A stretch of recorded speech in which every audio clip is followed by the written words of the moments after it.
Hello guys, today I want to talk about an interesting news. It's a news from July 29th, 2025. It's about a week ago. Today is August 7th, 2025. It's from Ars Technica. Uh, if you have watched my previous videos, I'll put some link in here. In that video, I was talking about software-enabled kill switches for the cars. So essentially, that car companies can turn your car useless remotely, like they can make a brick out of it. Because modern cars, these are not just physical devices, these are also software platforms. And in that video, also I have elaborated a bit about this, what happens if they have that kind of access for the smart homes, whatever. And this is what exactly happened. This is about a Norwegian company called Future Home that it's working quite a bit. Like it's launched in 2016, like it's seen in here. So suddenly they started to require their customers to pay $116 of subscription fee each year. So whenever they came out, they just sold the physical devices, and there was nothing else. And now, after 9 years actually of selling their devices to the customers, they force actually customers to pay $116 a year. So essentially, if you don't pay, you lose access to control devices, configure automation modes, shortcuts, and practically they render it again useless. You cannot do anything really with that device. So yeah, essentially these companies hold the real power over these devices. Like we buy the physical things, but these companies have the real control over these devices. And at any point, they might decide to charge you whatever they want, just like with this company. They never had it written in anywhere that at any future point they are going to charge anything. And then suddenly they started to charge $116. And moreover, they try to force their customers to stay locked in within their ecosystem. They go out of their way to crack down any activity to move their devices to open source or some other open infrastructure, whatever. So this is what it Future has fought efforts to crack its fear with CEO Oyvind, sorry for butchering the name, Fries telling Norwegian consumer tech website Technopera Google Translation.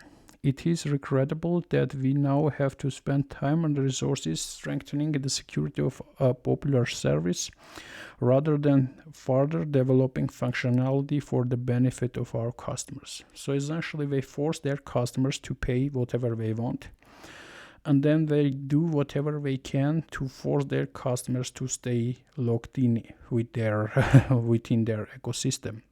And more importantly, they force them to use their cloud services, because these devices have the capability to work without any cloud. So it could be understandable, like if they used any kind of cloud server services, there are some ongoing maintenance fees, whatever they have to pay.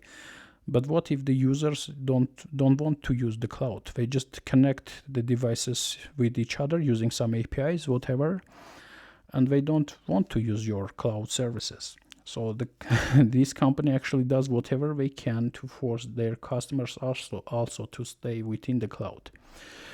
So essentially, just a legal ransom. Okay, a ransomware. If someone else would do this, it would be a ransomware attack, whatever. But these guys do this legally, because let me find this. They went bankrupt, and and they have to charge their customers. So essentially, because they had some kind of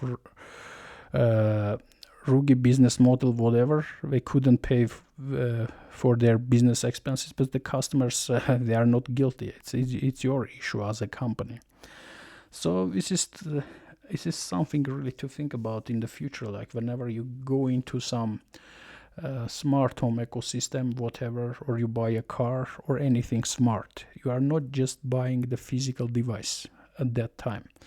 You are also buying the software services, also more and more the repair services, because the companies force you to repair your devices within their service centers. So this is something important to think. Whatever you buy, do they use any open source software on those tools? Because if it's an open source software, more or less you will have some other choices to not pay additional money for the companies, because one day they charge you like $200, the other day they might decide to charge you $2,000 to access your smart lock to go into your home. Okay, this is something to really think about whenever you buy anything anymore, because again, it seems that we don't own anything anymore. Like really, like we buy the physical devices, but these are not just the physical devices. These are the software platforms. These are the software and firmware themselves. So the companies have the power over these devices these days. Unless these are the open source software, tools, firmwares, that we can still have some options. So yeah, guys, please subscribe, like the video, you know the drill, and see you in the next one.